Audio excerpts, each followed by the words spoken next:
Mark 7ஆம் அதிகாரத்திலிருந்து சில வசனங்கள். எருசலேமிலிருந்து வந்த பரிசேரும் வேத பாரகரில் சிலரும் அவரிடத்தில் கூடி வந்தார்கள்.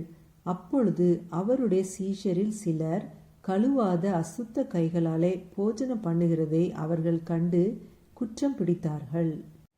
ஏனெனில் பரிசேயர் முதலிய யூதர் அனைவரும் முன்னோர்களின் பாரம்பரியத்தை கைக்கொண்டு அடிக்கடி கை கழுவினாலொழிய சாப்பிட மாட்டார்கள். அப்பொழுது அந்த பரிசேரும் வேதபாரகரும் அவரை நோக்கி, உம்முடைய சீஷர்கள் முன்னோர்களின் பாரம்பரியத்தை மீறி ஏன் கை கழுவாமல் சாப்பிடுகிறார்கள் என்று கேட்டார்கள்.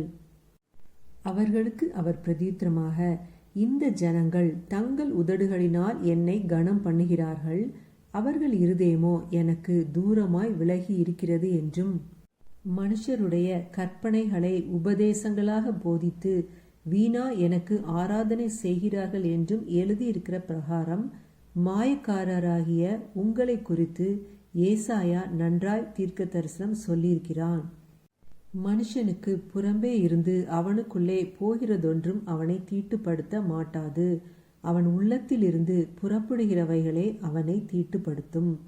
எப்படியெனில் மனுஷருடைய இருதயத்திற்குள்ளிருந்து பொல்லாத சிந்தனைகளும் விபச்சாரங்களும் வேசித்தனங்களும் கொலைபாதகங்களும் களவுகளும் பொருளாசைகளும் துஷ்டத்தனங்களும் கபடும் காமவிகாரமும் வன்கண்ணும் தூஷணமும் பெருமையும் மதிகேடும் புறப்பட்டு வரும். பொல்லாங்கானவைகளாகிய இவைகளெல்லாம் உள்ளத்திலிருந்து புறப்பட்டு மனுஷனை தீட்டுப்படுத்தும் என்றார். ஆமேன். ஹல்லேலூயா.